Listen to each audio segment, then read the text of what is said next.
Écoutez, je suis heureux de vous rencontrer aujourd'hui avec une personne en fait qui pour le Québec vient de loin. On est né dans la même ville, à Liège, en Belgique.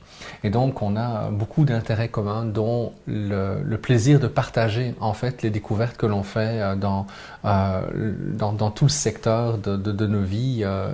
Vous me connaissez de toute façon, donc je ne vais pas me représenter. Mais par contre, on va prendre le temps, André, de regarder un peu qu'est-ce qui t'a amené. En fait, qui es-tu au-delà du fait que tu es né à Liège? Qu'est-ce que tu fais? Quel est ton parcours? Quelles sont tes passions?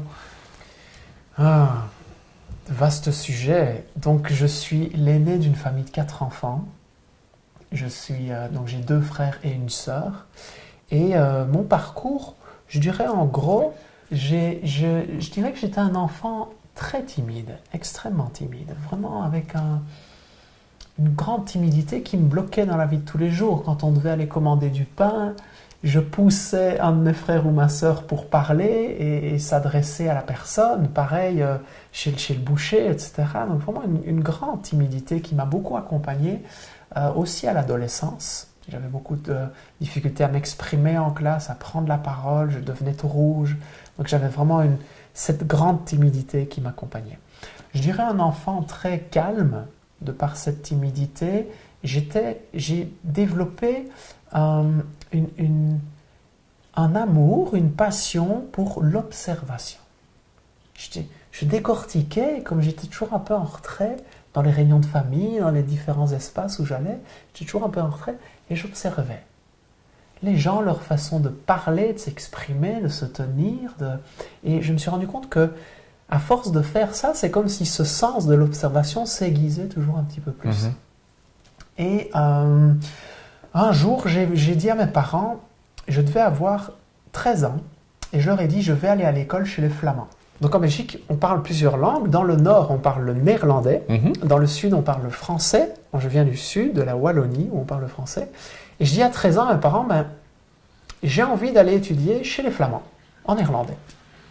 Et donc, ils disent, bon, ok, on avait une connaissance qui avait fait la démarche et ça m'intriguait. J'ai toujours aimé les challenges, j'ai toujours aimé me mettre dans des situations inconfortables. Donc autant tu es timide, mais en retrait, tu observes, mais en même temps, le goût du défi est là et te pousse à faire quelque chose. Carrément.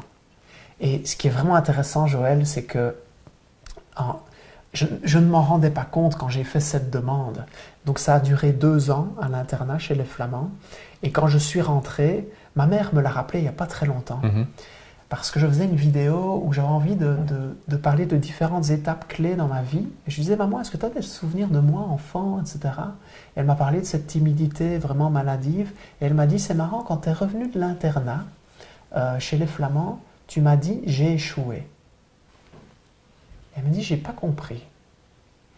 Et puis, elle me dit, tu as répété, j'ai échoué parce que je suis toujours aussi timide. Donc, vraisemblablement, j'étais allé chercher ce challenge pour me mettre dans une situation où je n'avais pas le choix, je devais m'adresser aux autres pour apprendre la langue. Et donc, j'espérais pouvoir dépasser cette timidité en faisant ça. Alors, j'avais estimé que j'avais échoué, mais cette expérience a quand même été très constructrice pour moi. Et puis en plus, cette mentalité néerlandophone, tu sais, nous, dans le Sud, on est plus typé, plus latin. Oui. On est plus, voilà... Bon vivant. Bon vivant. Dans le Nord, il y a de l'ordre. C'est plus germanophone. Donc on est dans l'ordre, on est dans...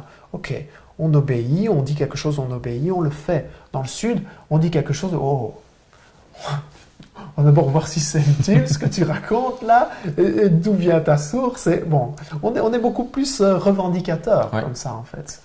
Et le fait de connaître les 2 cultures m'a vraiment donné ce côté, que je peux vraiment bien exprimer dans ma créativité, et puis le côté plus ordonné, comment est-ce qu'on structure les choses. Donc ça a vraiment été une vraie aide pour moi, et puis ça a la valeur d'un diplôme. Connaître une langue, c'est extraordinaire, les portes que ça ouvre. Je suis revenu en francophonie, j'ai fait le reste de mes études secondaires, et puis j'ai eu un parcours assez chaotique au niveau de l'école. J'ai d'abord fait une année de HEC, hautes études commerciales, Et puis, parce que beaucoup de mes amis rentraient là-dedans et j'avais envie de les suivre. Puis j'ai vite compris que bon, c'était pas forcément ce qui me convenait. Et puis j'ai fait une orientation à l'université pour savoir, tiens, dans quoi est-ce que je pourrais me retrouver. Et là, j'ai été dans des études de logopédie, d'orthophonie. Ça m'a beaucoup plu. J'ai arrêté en 3e, alors que j'avais toujours tout bien réussi, mais je menais une vie relativement chaotique en tant qu'adolescent. Je me suis perdu dans les sorties, dans l'alcool, dans la drogue, dans toutes ces sorties, dans des processus de séduction avec les filles, etc. Et avec du recul, je me rends compte qu'en fait, mes émotions me guidaient tout le temps. Et même celles que j'avais quand j'étais enfant, dans cette timidité, c'était une sorte d'angoisse qui se traversait. C'est des émotions plus d'angoisse, de peur qui prenaient le dessus. Et adolescent, j'avais des difficultés avec mes émotions. Quand je me sentais triste, je me sentais très triste. Quand je me sentais en colère, je me sentais très en colère. Ou joyeux, très joyeux. C'est comme si le curseur était au maximum de son intensité, tu vois. Et la méthode que j'avais trouvée, elle est celle qu'elle a été, c'est que j'avais remarqué que quand on sort, quand on fait la fête, quand on boit, quand on prend des substances extérieures, elles permettent de diminuer ce curseur. Le mal-être que je ressentais, quand j'étais dans ces sorties, je l'oubliais. C'était comme des moments où je pouvais respirer, tu vois. Et donc je me suis un peu perdu là-dedans. Suite à ça, j'ai arrêté mes études, j'ai perdu mon boulot. Mes parents m'ont dit « tu t'en vas de la maison ». Donc j'ai dû quitter la maison et travailler. Donc voilà, j'ai fait différents boulots dû à ce diplôme qui était celui de la langue du néerlandais en Belgique, donc dans des call centers principalement pour des compagnies d'assurance, etc. Puis un jour, j'ai un ami qui me dit « André, j'ai vraiment envie d'aller faire les examens pour rentrer à la police ». Tu vois, c'est un parcours complètement improbable. Est-ce que tu veux venir avec moi? Et comme j'ai toujours eu une grande curiosité d'apprendre, je me disais, je commence à m'ennuyer dans le boulot que je fais. Ça m'intéresse de vivre cette aventure, d'aller passer des tests. Je n'avais pas forcément envie de rentrer à la police, mais j'ai toujours aimé les défis, j'ai toujours aimé apprendre. Ça rassemblait les deux. Ouais. Et donc, je vais faire ces tests, un test, un deuxième, puis il y a 4 tests différents. Et je suis repris. Je me dis, peut-être que ça va me plaire, je vais y aller. Et donc on passe du HEC à la logopédie ou l'orthophonie ici au Québec pour à la police. Complètement, c'est dingue. Et encore, c'est pas fini, Joël. Okay. Donc, je vais à la police, je fais une année de cours. Je comprends vite que c'est pas ma voie. Okay. Mais je m'y épanouis parce qu'on apprend plein de choses. On a des cours de droit, on a des cours de self-défense, on a des cours vraiment de communication. Je trouve que c'est très complet en fait comme formation et je m'y retrouve bien. Et puis c'est à Liège. Et Liège se trouve à 100 km de la capitale qui est Bruxelles. Et on nous envoie à Bruxelles quand l'année de formation est terminée. Et là, je sens bien que vraiment, c'est pas mon truc. Je suis pas fait pour obéir à des ordres sans les remettre en question, les réfléchir, savoir si c'est les plus adaptés dans la situation X. Et voilà, donc j'ai un peu de difficulté par rapport à ça. Et je tombe sur un de mes collègues qui travaille dans une société de marketing relationnel qui s'appelle à l'époque Hamburg Mannheimer, qui était une société qui vendait des épargnes-pensions, des assurances-vie. Et le marketing relationnel, c'est le même principe que Tupperware. On vend un produit aux gens qu'on connaît, on fait du bouche à oreille, on va vers d'autres personnes. On peut aussi recruter des équipes. Donc comme on va former. Ce marketing de réseau qu'on va appeler ça ici. Oui, marketing de réseau, c'est exactement ça. Et en faisant je rentre dans cette entreprise. Ce que je trouvais assez extraordinaire dans cette entreprise, c'est que tout le monde, un simple commercial qui arrive peut devenir directeur. Ouais. Et je me dis, waouh, c'est incroyable. Et pour le jeune homme timide et avec une blessure d'abandon que j'avais, parce que quand mes parents m'ont dit tu t'en vas, ça a fait mal. Ouais, ça fait mal, vraiment. Et j'étais. Est-ce que tu leur en veux aujourd'hui? Non. je ne le ferai pas en tant que parent. Enfin, j'en sais rien. Tu sais, parfois, on est dans des situations où je leur en veux pas parce que je sais qu'ils ont fait du mieux qu'ils pouvaient avec ce qu'ils avaient. Je l'aurais peut-être pas fait moi, mais j'ai un parcours différent qu'eux, tu vois. Et puis peut-être qu'il était temps pour que... Tu sais, on voit parfois les parents oiseaux prendre du bout de leur bec leur oisillon, qui ne sait même pas encore qu'il est capable de voler. Ils le pitchent en dehors du nid, et la plupart des oisillons vont se mettre à voler. Mais avant de vivre cette expérience-là, ils ne savent pas. Et c'est certain que pour le parent, c'est pas évident à déterminer à quel moment il faut le faire. Est-ce qu'il le fait pour se protéger lui-même? Est-ce qu'il le fait pour continuer à soutenir son jeune, mais d'une manière différente? C'est-à-dire, OK, maintenant, envole-toi, mon grand. Et c'est tout un gros défi pour le parent. Oui, c'est vrai. Et non, je ne leur en veux pas du tout. Je leur en ai vendu beaucoup. Et puis, on a une discussion vraiment franche où j'ai dit, mais pourquoi vous avez fait ça de cette façon-là? Et puis, ils m'ont expliqué les circonstances, ce qu'ils vivaient. Je leur ai expliqué ce que je vivais moi. Et puis, voilà, on s'est parlé entre adultes et je sais pas, on s'est pardonné, on s'est vraiment expliqué avec beaucoup de bienveillance, beaucoup de douceur de tout ce qui s'était passé. Et puis, c'est la vie, c'est comme ça. Je pense que la vie met aussi sur notre chemin des situations, des épreuves, comme une petite tape dans le dos, de dire, mon ami, tu vas traverser ça, ça va te rendre plus fort. Parce que ce qui t'attend après, t'en as besoin, en fait. Donc, en fait, il faut apprendre à faire confiance au processus de la vie. Et ce n'est qu'en vivant des moments bousculants et en voyant comment finalement, pour reprendre l'image de tantôt, les ailes se déploient, que finalement on peut découvrir justement ce lien très privilégié avec la vie qui nous supporte, en fait, malgré tout. Et donc pouvoir arriver à ce moment-là, OK, on prend une chance, puis on se responsabilise. Oui, complètement. Mais ça aurait pu aussi tourner, je dirais, mal, en fait. Parce que je fréquentais aussi beaucoup à ce moment-là un monde de fêtes, de sorties. Je parlais tout à l'heure que ça m'était arrivé de me droguer, je prenais de l'alcool régulièrement. J'aurais pu tomber un peu dans le gouffre. Et ça n'a pas été le cas. Et là, il y a une personne qui a eu un rôle extraordinaire dans ma vie, vraiment. Wow.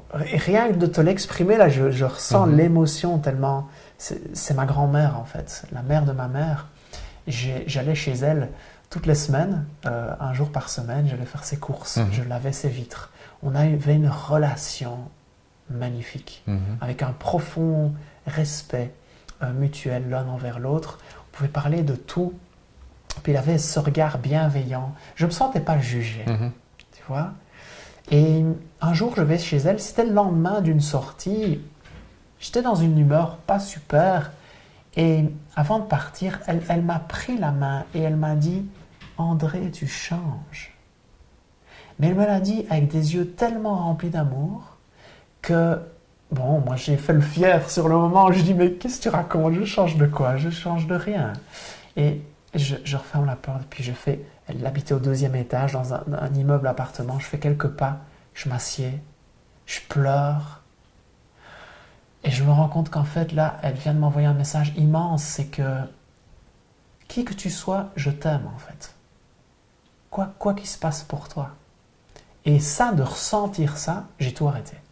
Du jour au lendemain, en fait. C'est vraiment le truc qui m'a ouvert, je dirais qui m'a sauvé dans cette situation que je vivais assez difficilement. Ça a été une belle étape dans ma vie. Et puis, donc pour revenir sur la police, donc oui, je rentre dans le marketing relationnel. Et dans cette compagnie, c'est dans le marketing de réseau, c'est beaucoup est mis sur le show. Hein? On va montrer ceux qui réussissent pour prendre exemple sur eux, etc. Et le soir, il y a un cours sur la carrière qui est possible dans cette entreprise.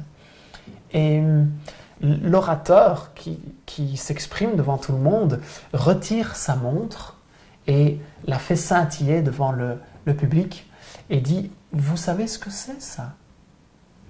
Les gens répondent « Une montre ?» Il dit « Non, c'est une chopard. » Et Je ne savais pas ce que c'était. ok, donc je ne suis pas le seul. C'est une marque de hyper, ultra, méga cher.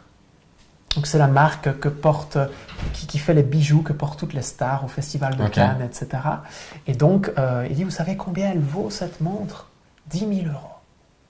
Ok, moi je la regardais, en plus je trouvais qu'elle faisait un peu féminin, tu vois. Je n'étais pas très séduit par la montre. Mais après, il dit quelque chose qui va me toucher en plein cœur. Il dit, si vous arrivez à tel niveau dans l'entreprise, que vous avez recruté autant de personnes, vendu autant de contrats, on fait une grande fête pour vous, 800 personnes au casino de Spa. Tu te souviens le casino de Spa? Oui. Et on invite une personnalité qui vous remet cette montre devant tout le monde et vous invitez toute votre famille. Wow. Et là, ça me touche. Parce que je me dis, moi qui étais en manque de reconnaissance, je me dis là, je vais pouvoir montrer à mes parents à quel point je suis aimable en fait. Tu vois? Et là, je rentre dans un processus où j'y vais vraiment à fond. Le tout timide que j'étais, j'ai dû dépasser beaucoup de choses quand j'ai dû sonner à des gens que je ne connaissais pas, faire presque du porte-à-porte. J'ai dû dépasser des trucs là, vraiment, vraiment, vraiment. Et j'ai senti que je grandissais, que je m'affirmais, que je devenais plus sûr de moi, que je commençais à avoir du succès même là-dedans. Et ça, pour moi, ça a été une véritable expérience de développement personnel. De transformation, en tout cas. Ouais, vraiment très fort. J'ai commencé à lire des livres de développement personnel. Le premier qu'on m'a tendu, c'est Comment se faire des amis de Dale Carnegie, qui est vraiment pour moi le livre de base de développement personnel. C'est comment entrer en relation avec l'autre, mais dans une relation vraiment authentique. Et je trouvais ça intéressant par rapport à tout ce que j'avais comme situation où j'étais en clientèle en fait. Donc voilà, ça m'a beaucoup aidé. Puis un jour, j'ai quitté cette entreprise pour des questions de valeur. J'avais connu beaucoup de succès. Il y a eu cette magnifique fête avec cette fameuse montre. Mais bon, ça n'a pas eu l'effet escompté. Non.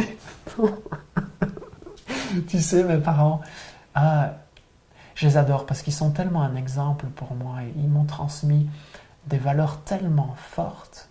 Ils ont voué leur vie au service des autres. Ils tiennent toujours une maison pour des gens qui sortent de prison, pour se réinsérer dans la vie sociale. Ils travaillent dans des magasins de seconde main pour soutenir des collectivités dans leur quartier, etc. Ils sont très très tournés vers le don de soi, vers les autres. Et moi j'ai baigné un peu là-dedans, donc ça m'a aussi bien construit.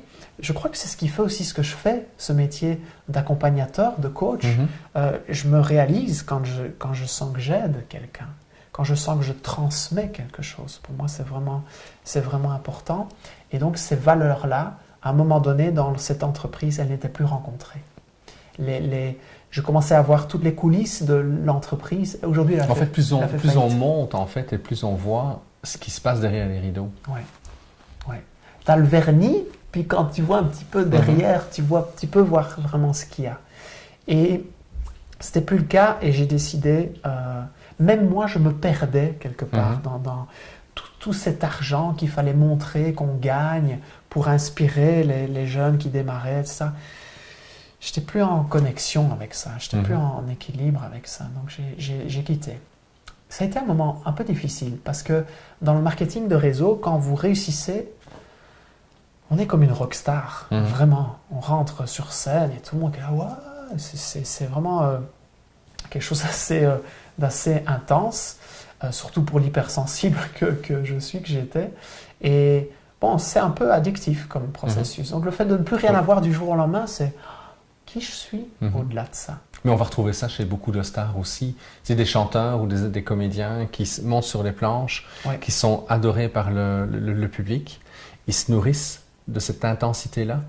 Et au moment où ils sortent en fait de scène, il y a comme un effondrement qui se fait parce qu'ils n'ont plus accès à ça immédiatement. Et c'est là que certains vont aller chercher justement des substances pour endormir l'angoisse dans laquelle ils sont. Donc c'est vrai que c'est un espace très, très vulnérable et que si on ne se prépare pas au succès et qu'on n'accueille pas le succès de la même manière qu'on accueille le non-succès, quand on est plus discret, ce n'est pas toujours quelque chose qui est facile à gérer pour quelqu'un qui a justement géré plus de renommée, d'empowerment, d'adulation en fait de la part des autres. Il y a toute une projection aussi. Les autres, quand ils te voient réussir, ils projettent quelque chose. Et tu vois, ça fait plus de 20 ans que je suis dans les médias au Québec et pourtant, je fais un travail de psychothérapeute. Mais quand les gens me rencontrent dans mon bureau, c'est pas la personne qui écrit des livres, c'est pas la personne qui passe dans les médias, c'est Joël. Et la première chose que je vais faire, et je m'assure toujours de le faire d'une manière ou d'une autre, c'est de casser mon image. Parce que c'est deux personnes qui se rencontrent toutes. Donc pour moi, je vis mieux des situations comme celle-là, mais j'ai pu voir des personnes qui ont beaucoup de difficultés à passer ces transitions-là, même si le succès est encore là, mais simplement il y a des périodes un peu plus fastes, un peu plus visibles, et il y en a d'autres qui le sont moins. Il y a une grande douleur, il y a une grande déchirure qui va se placer à ce moment-là. Oui, c'est tellement vrai ce que tu dis. Et tu sais, pour moi qui avait peut-être construit une estime de soi sur base de l'image. Tu vois, comme j'avais pris le pli d'aller chercher vers l'extérieur toute une série de mécanismes, de choses pour me sentir bien à l'intérieur, ça a été un peu douloureux, cette période. Et ça m'a permis justement de prendre du retrait, de me dire, tiens, c'est curieux, tu réagisses comme ça touche autant, qu'est-ce qu'il y a là derrière? Quel est le message? Quel est le truc?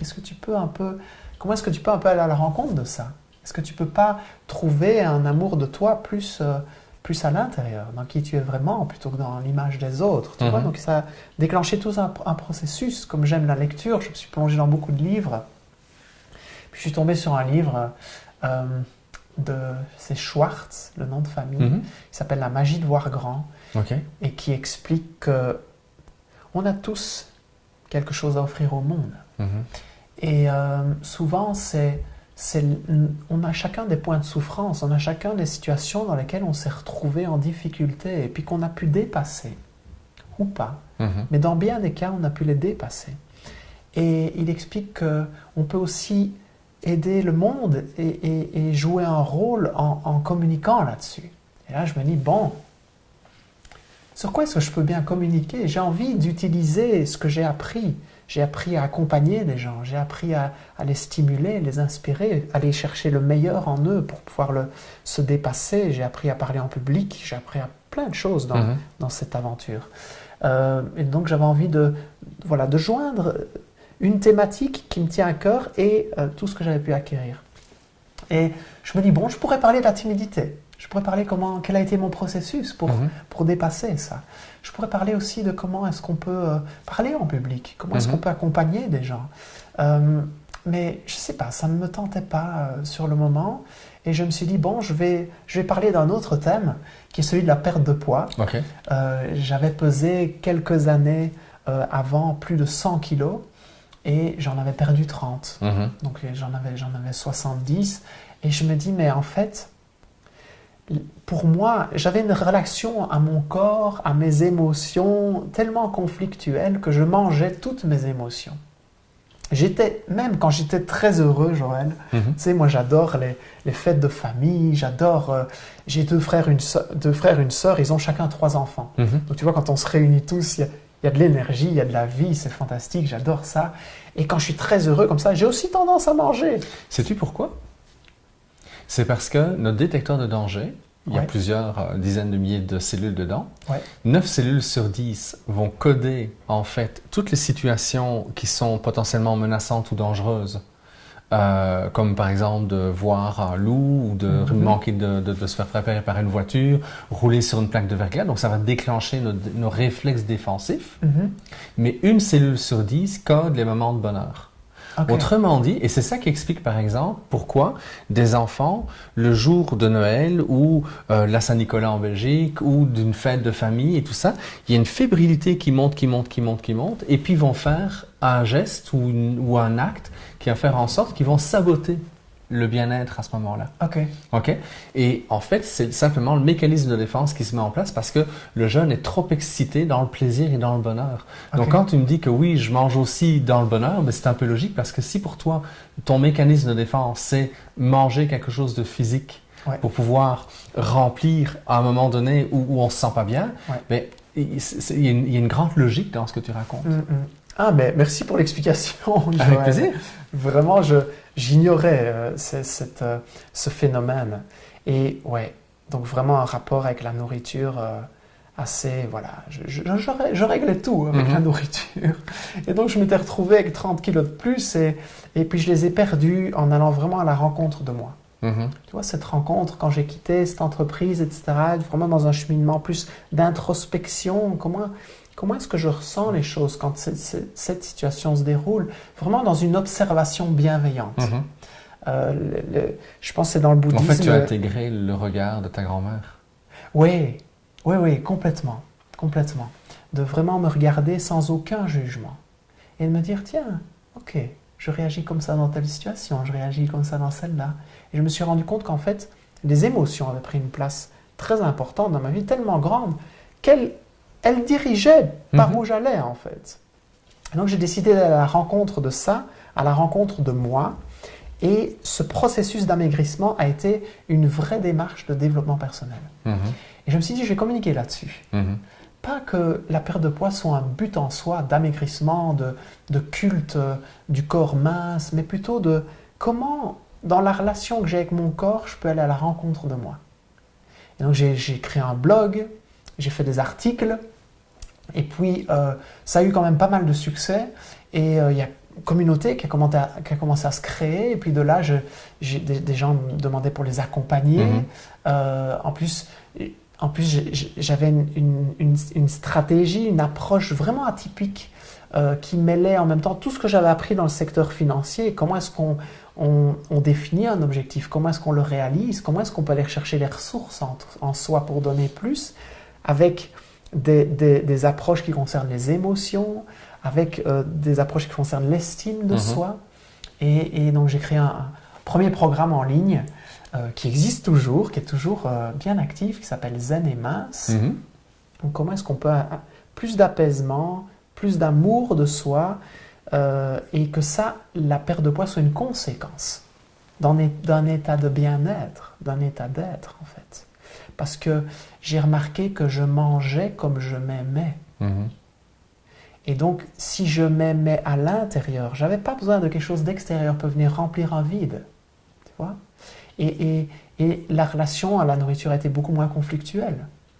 Et j'ai commencé à être de plus en plus à l'écoute de mon corps. Tiens, quand je mange ça, je suis moins en énergie. Quand je mange ça, je suis plus en énergie. Je vais privilégier ça, etc., etc. Donc, ça a été tout un processus. Puis j'ai créé un programme, un second, sur l'alimentation en pleine conscience. Comment est-ce qu'on peut aller vers vraiment, de nouveau, apaiser un rapport qui peut être conflictuel avec la nourriture. Puis sur la marche, parce que pour moi, j'ai aussi perdu 30 kilos via la marche rapide. Et donc, j'ai créé un programme là-dessus. Sur comment est-ce qu'on peut monter en énergie, avoir plus de créativité, avoir une gestion des émotions plus saine, avoir plus de bien-être, perdre du poids, pourquoi pas, si c'est un objectif. Et voilà un petit peu ce qui m'a amené sur Internet à créer ces programmes, faire des conférences en ligne, et puis plus récemment de retourner vers mon métier de cœur que j'avais appris dans le marketing de réseau, de faire des conférences live en présentiel. Voilà. Et tantôt, tu parlais d'hypersensibilité. Moi, je trouve qu'actuellement, il y a beaucoup d'enfants que je vois dans ma pratique clinique, chez mes propres enfants ou les amis de mes enfants, ils ont une grande sensibilité par rapport à un paquet de choses. Et je te dirais que si je retourne en arrière même par rapport à ma propre histoire, premièrement, quand j'avais 5-6 ans, je regardais les adultes puis je me disais, OK, moi quand je serai grand, je vais expliquer aux grands comment ça marche à un enfant, tu sais, parce que je me rendais compte du décalage. Et tu l'as fait. Et je l'ai fait, bien entendu. Mais il y a eu une période où j'ai endormi tout ça. Tu sais, c'est pas une période dans laquelle je prenais quoi que ce soit comme substance. Tu sais, j'avais à partir de 7-8 ans, je sais que j'ai endormi une bonne partie de ça. Mais c'est remonté. Je dis, quand tantôt je parlais du processus de la vie, d'apprendre à faire confiance au processus de la vie, c'est que la vie a mis devant moi toute une série d'éléments qui me permettaient justement d'ajuster mon tir et de me diriger exactement là où je voulais aller, même si j'en étais pas toujours conscient. Et en fait, mais je reviens avec cette hypersensibilité, les enfants, on ne les accompagne pas beaucoup là-dedans. Et il y a tellement de souffrance. Il y a de la souffrance chez l'enfant, mais il y a de la souffrance chez l'adolescent qui se retrouve dans un univers qui est dysfonctionnel autour de lui, malgré toute la bonne volonté de tout le monde, parce que lui le perçoit comme étant déphasé par rapport à ce qu'il pressent, par rapport à ce qu'il sent, par rapport ne serait-ce que toutes les luttes de pouvoir qui peuvent exister dans une famille, dans un rapport entre amis ou à l'école. Ça n'a pas de sens pour la plupart d'entre eux, même si éventuellement ils vont sauter les 2 pieds dans l'arène et essayer de se défendre corps et âme, tu sais. Mais et puis combien d'adultes aussi se réveillent à un moment donné, se rendre compte que, un peu comme toi, ils ont endormi une partie, que ce soit dans le travail, dans le sexe, dans l'alcool, dans la drogue ou autre, parce que ça fait trop mal. Et ça, c'est une thématique que tu adores. Ah ouais, j'adore. Parce que je suis traversé par ça. Je sais ce que c'est, j'ai souffert de ça. Et dans ma mission, dans mon obsession à aider mon prochain, je peux le faire à travers ce que j'ai traversé moi, tu vois. Parce que j'ai toujours été quelqu'un qui est tellement curieux, tellement en recherche, que j'ai voulu beaucoup lire, aller à des séminaires, des ateliers, pour comprendre en fait comment je fonctionnais, comment est-ce que je pouvais aller à la rencontre de moi. Et c'est vrai qu'aujourd'hui, j'ai un grand plaisir à le transmettre. Tu sais, pour l'hypersensibilité, sensibilité élevée, j'aime pas les étiquettes, parce qu'on est tous tellement un peu de tout, en fait, finalement. Mais c'est vrai qu'un enfant, il est plus connecté. Il suffit de les observer, les enfants, entre eux, ils vont rentrer quelque part. Ici, ça se fait naturellement au Québec, surtout, on est en train de tourner cette vidéo en hiver, donc forcément, c'est le cas, mais on rentre quelque part, on enlève ses chaussures. Chez nous, en Europe, en Belgique, c'est pas le cas, en fait. On rentre quelque part, on garde ses chaussures. Mais un enfant, naturellement, va les enlever. Comme s'il a besoin d'être connecté au sol, à la terre. Il y a une connexion chez lui qui est beaucoup plus proche de la nature, de la terre. Naturellement, il va demander d'aller jouer dehors, de bouger, d'aller courir. Et donc, je pense que du fait qu'il soit aussi plus connecté, quand on est plus connecté, on est plus sensible. Quand on est moins connecté, c'est comme si on avait son esprit un peu dans le brouillard. On décode moins ce qui se passe. Et ça fait moins mal. Et ça fait moins mal aussi. Et donc, un enfant est plus sensible. J'écoutais il n'y a pas longtemps une interview de Bruce Lipton. Je ne sais pas si tu vois qui c'est, Bruce Lipton. Il fait plein de recherches dans les neurosciences, sur le fonctionnement du cerveau, etc. Et il expliquait que le cerveau d'un enfant, il émet des vibrations en mode θ.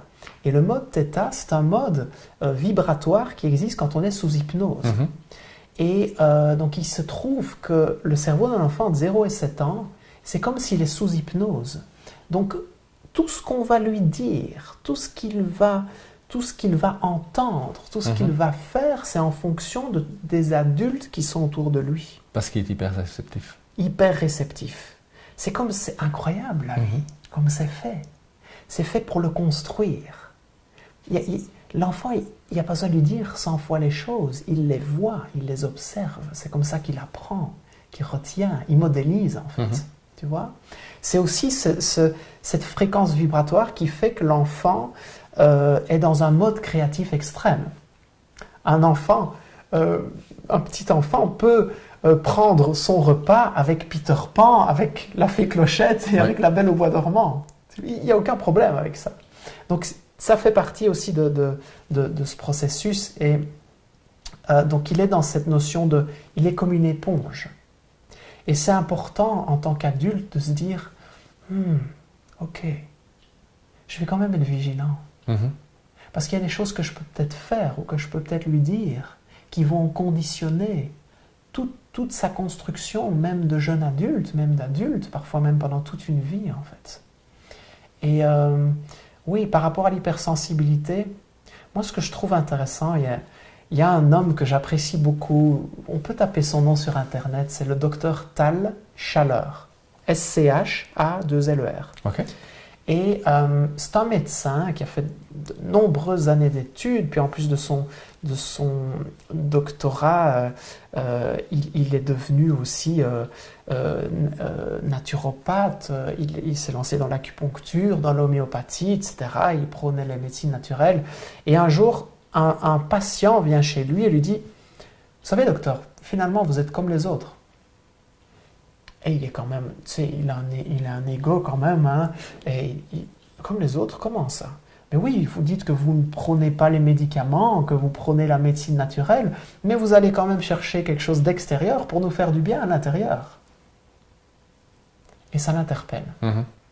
Et ça l'interpelle tellement qu'il continue la discussion avec son patient. Son patient lui dit, vous savez, il y a des peuples dans le monde qui ont 0 maladie.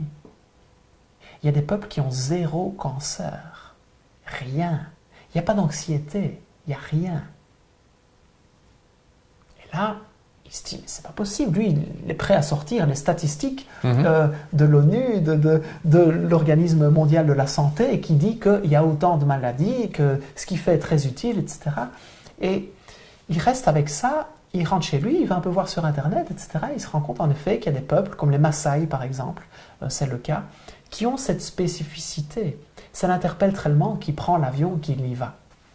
Et il va passer 10 ans à parcourir le monde et aller voir toute une série de peuples considérés comme primitifs et aller voir pourquoi ces gens-là ne sont pas malades, ne souffrent pas de ce qu'on souffre nous dans la société moderne, entre guillemets. Et il se rend compte d'une chose, une caractéristique commune à tous ces peuples-là, et je t'explique ça dans ce qu'on peut proposer aux enfants, il y a vraiment quelque chose de puissant là derrière, c'est que dans ces peuples, même des adultes vivent leurs émotions comme des enfants de 3 ans. C'est-à-dire que quand ils sont traversés par la peur, ils sortent la peur, ils la vivent. En fait, ils ne s'accrochent pas à la peur, ce qui leur permet de pouvoir mieux gérer la situation. Ouais. Donc, il y a moins de surmoi, il y a moins de contraintes. On permet à la personne de se caler à part entière. Oui. Nous, quand on ressent de la peur, quand on ressent de la tristesse, quand on ressent de la colère, on va le couper. On va le couper. Regarde le nombre d'enfants, dès qu'ils pleurent, on leur met une suce en bouche. On leur dit mais non, tu n'as pas à avoir peur. Mais non, il n'y a pas de monstre dans le lit. On va nier ce qu'ils vont vivre. Ouais. Et finalement, ils sont obligés d'apprendre à le gérer tout seuls, de se faire une carapace. Ouais. Et les mécanismes de défense embarquent. Oui, et on leur apprend aussi à mettre un couvercle dessus, le plus rapidement possible en fait. Et c'est ça qui biaise un peu leur construction au niveau du système émotionnel. Et l'idée, ce serait plus de dire, mais vis ton émotion. Tu as de la tristesse, laisse-toi aller, pleure. Et dans ces peuples, on voit des adultes, des personnes du 3e âge, taper par terre, faire une colère, etc. Et c'est comme ça, c'est OK. Mais donc, l'émotion, ils la vivent, en fait. Donc je pense que c'est intéressant, c'est notre rôle, nous, d'adultes, d'accompagner un enfant, de lui faire aller à la rencontre de cette émotion-là. Comment est-ce qu'il peut la sortir? Et si le sujet vous intéresse, vous tapez Dr Tal Chaleur. Ça peut être la peur, par exemple. Mais je vais mettre les informations de toute façon en dessous de la vidéo, ce qui fait que vous allez être capable de pouvoir rencontrer. Puis de toute façon, je vais mettre aussi les informations qui te concernent, André. Comme ça, si les gens veulent en savoir plus, ça va être facile pour vous d'aller jeter un coup d'œil sur ce que tu fais. Je te remercie, c'est précieux tout ce que tu viens de nous partager. Avec plaisir. Donc, je vous remercie. On se revoit à une autre fois. Et puis, je suis certain qu'il y a encore plein d'autres choses que j'aimerais jaser avec toi. De toute façon, on va se réserver un autre temps. Donc, à bientôt. À bientôt.